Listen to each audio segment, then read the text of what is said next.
Je m'appelle Nathalie Barré-Haddad et j'ai créé NBH Transition pour vous aider à gagner en compétences et en confiance.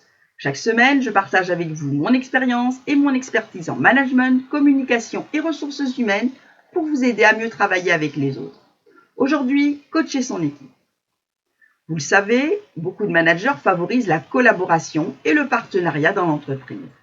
Autrement dit, être un bon manager, c'est connaître les fondamentaux du coaching qui ont fait leurs preuves dans le domaine sportif.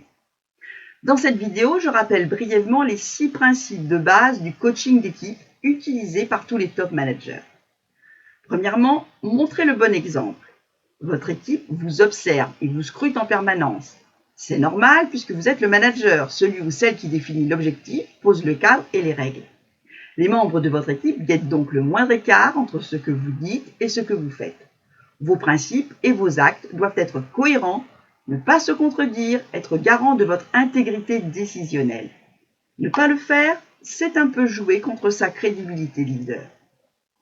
Deuxièmement, posez des questions approfondies et ne vous dépêchez pas d'avoir la réponse ou de la donner. Encouragez l'échange constructif et bienveillant. Posez un cadre sécurisé et des règles connues de tous pour limiter la langue de bois, les non-dits qui ne font rien avancer. Faites en sorte que les mal écoutés et les malentendus ne s'accumulent pas.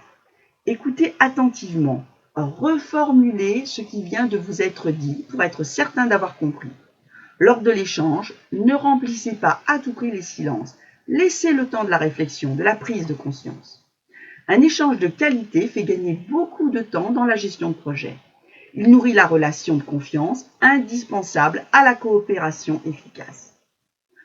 Troisièmement, quand un ou une salariée pose une question, faites miroir.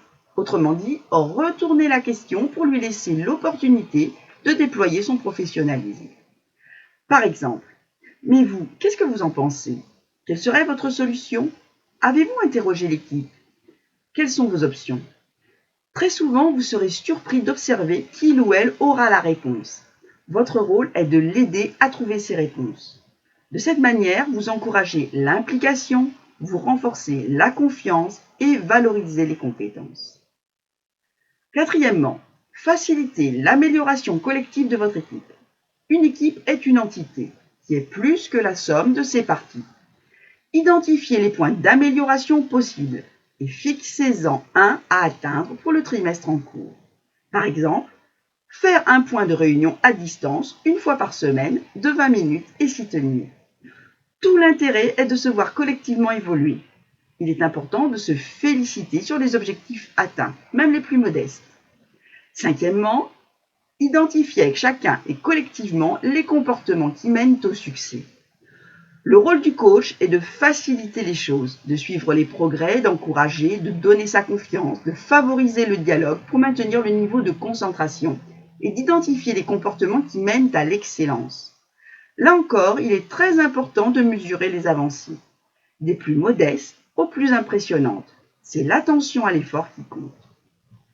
Avec un membre de l'équipe, ce peut être une compétence personnelle, par exemple, prendre la parole en réunion plus régulièrement. Et n'oubliez pas de féliciter les progrès en contextualisant. Sixièmement, dosez vos interventions. Le coach doit choisir le bon moment.